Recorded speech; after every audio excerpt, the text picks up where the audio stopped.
ಸಮುವೇಲನ ಮೊದಲನೆಯ ಗ್ರಂಥದಿಂದ ವಾಚನ. ಅಧ್ಯಾಯ 16. ಸೌಲನು ಮತ್ತು ದಾವೀದನು. ಸಮುವೇಲನಿಂದ ದಾವೀದನಿಗೆ ರಾಜಾಭಿಷೇಕ. ಸರ್ವೇಶ್ವರ ಸ್ವಾಮಿ ಸಮುವೇಲನಿಗೆ, ನಾನು ಸೌಲನನ್ನು ಇಸ್ರಾಯೇಲರ ಅರಸನಾಗಿಸುವುದಕ್ಕೆ ಅಯೋಗ್ಯನೆಂದು ತಳ್ಳಿಬಿಟ್ಟೆನಲ್ಲವೇ? ನೀನು ಅವನಿಗಾಗಿ ಎಷ್ಟರವರೆಗೆ ದುಃಖಿಸುತ್ತಿರುವೆ? ಕೊಂಬನ್ನು ಎಣ್ಣೆಯಿಂದ ತುಂಬಿಸಿಕೊಂಡು ಬಾ. ನಾನು ನಿನ್ನನ್ನು ಬೆತ್ಲೆಹೇಮಿನವನಾದ ಜೆಸ್ಸೆಯನ ಬಳಿಗೆ ಕಳುಹಿಸುತ್ತೇನೆ.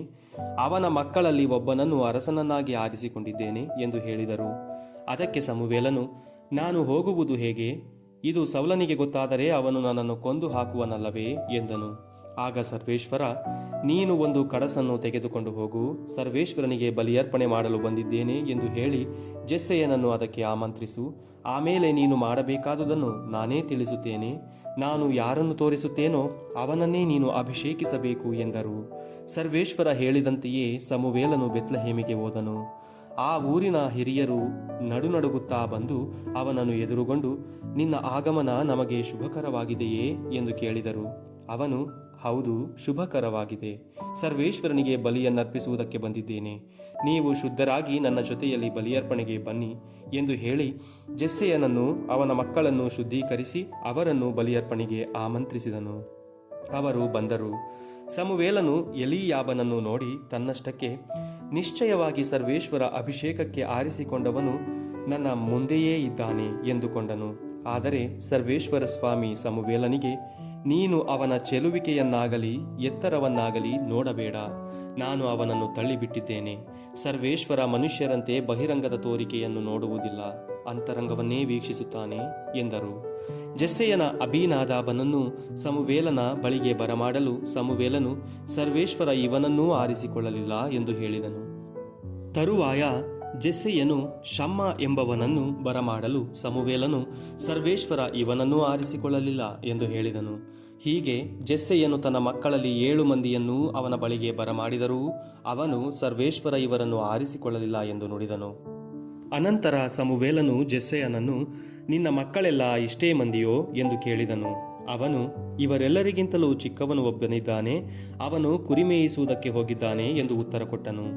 ಆಗ ಸಮುವೇಲನು, ಅವನನ್ನು ಇಲ್ಲಿಗೆ ಬರಮಾಡು, ಅವನು ಬರುವವರೆಗೂ ನಾವು ಊಟಕ್ಕೆ ಕುಳಿತುಕೊಳ್ಳಬಾರದು ಎಂದು ಹೇಳಿದನು. ಜೆಸ್ಸೆಯನು ಅವನನ್ನು ಕರೆಸಿದನು.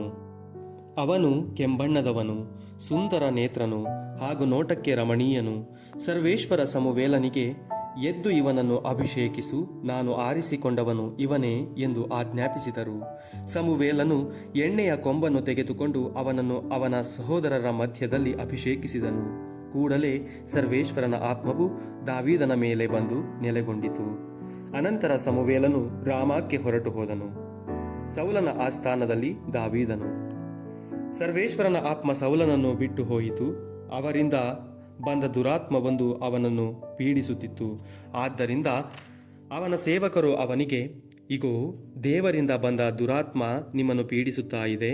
ಒಡೆಯ, ಅಪ್ಪಣೆಯಾಗಲಿ, ನಿಮ್ಮ ಸನ್ನಿಧಿಯಲ್ಲಿ ನಿಂತಿರುವ ನಿಮ್ಮ ಸೇವಕರಾದ ನಾವು ಹೋಗಿ ಕಿನ್ನರಿ ಬಾರಿಸುವವರಲ್ಲಿ ನಿಪುಣನಾದ ಒಬ್ಬನನ್ನು ಹುಡುಕಿ ತರುತ್ತೇವೆ. ಸರ್ವೇಶ್ವರನಿಂದ ಕಳುಹಿಸಲಾದ ದುರಾತ್ಮ ನಿಮ್ಮ ಮೇಲೆ ಬರುವಾಗ ಅವನು ಕಿನ್ನರಿ ಬಾರಿಸಿದರೆ ನಿಮಗೆ ಉಪಶಮನ ಆಗುವುದು ಎಂದು ಹೇಳಿದರು. ಸೌಲನು ಅವರಿಗೆ, ಚೆನ್ನಾಗಿ ಬಾರಿಸಬಲ್ಲವನಾದ ಒಬ್ಬನನ್ನು ನನಗಾಗಿ ಹುಡುಕಿ ಕರೆದುಕೊಂಡು ಬನ್ನಿ ಎಂದು ಆಜ್ಞಾಪಿಸಿದನು. ಸೇವಕರಲ್ಲೊಬ್ಬನು ಅವನಿಗೆ, ಬೆತ್ಲೆಹೇಮಿನವನಾದ ಜೆಸ್ಸೆಯನ ಮಗನನ್ನು ನೋಡಿದ್ದೇನೆ. ಅವನು ಚೆನ್ನಾಗಿ ಬಾರಿಸಬಲ್ಲನು. ಅವನು ಪರಾಕ್ರಮಶಾಲಿ, ರಣಶೂರ, ವಾಕ್ಚತುರ, ಸುಂದರ ಹಾಗೂ ಸರ್ವೇಶ್ವರನ ಅನುಗ್ರಹ ಹೊಂದಿದವ ಎಂದು ತಿಳಿಸಿದನು. ಕೂಡಲೇ ಸೌಲನು ಜೆಸ್ಸೆಯನ ಬಳಿಗೆ ದೂತರನ್ನು ಕಳುಹಿಸಿ ಅವನಿಗೆ, ಕುರಿ ಮೇಯಿಸುತ್ತಿರುವ ನಿನ್ನ ಮಗ ದಾವೀದನನ್ನು ನನ್ನ ಬಳಿಗೆ ಕಳುಹಿಸು ಎಂದು ಹೇಳಿಸಿದನು.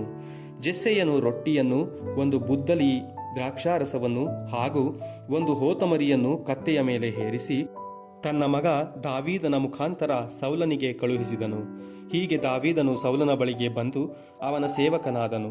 ಸೌಲನು ಅವನನ್ನು ಬಹಳವಾಗಿ ಪ್ರೀತಿಸಿದನು, ತನ್ನ ಆಯುಧಗಳನ್ನು ಹೊರುವುದಕ್ಕೆ ನೇಮಿಸಿಕೊಂಡನು. ತರುವಾಯ ಸೌಲನು ಜೆಸ್ಸೆಯನ ಬಳಿಗೆ ದೂತರನ್ನು ಅಟ್ಟಿ ಅವನಿಗೆ, ನಾನು ದಾವೀದನನ್ನು ಮೆಚ್ಚಿದ್ದೇನೆ, ಅವನು ನನ್ನ ಸನ್ನಿಧಿಯಲ್ಲೇ ಸೇವೆ ಮಾಡಲಿ ಎಂದು ತಿಳಿಸಿದನು. ದೇವರಿಂದ ಕಳುಹಿಸಲಾಗಿದ್ದ ದುರಾತ್ಮ ಸೌಲನ ಮೇಲೆ ಬಂದಾಗ ದಾವೀದನು ಕಿನ್ನರಿಯನ್ನು ಬಾರಿಸುತ್ತಿದ್ದನು. ಆಗ ಆ ದುರಾತ್ಮ ಸೌಲನನ್ನು ಬಿಟ್ಟು ಹೋಗುತ್ತಿತ್ತು. ಅವನು ಉಪಶಮನ ಹೊಂದಿ ಚೆನ್ನಾಗಿರುತ್ತಿದ್ದನು. ಪ್ರಭುವಿನ ವಾಕ್ಯ ದೇವರಿಗೆ ಕೃತಜ್ಞತೆ ಸಲ್ಲಲಿ.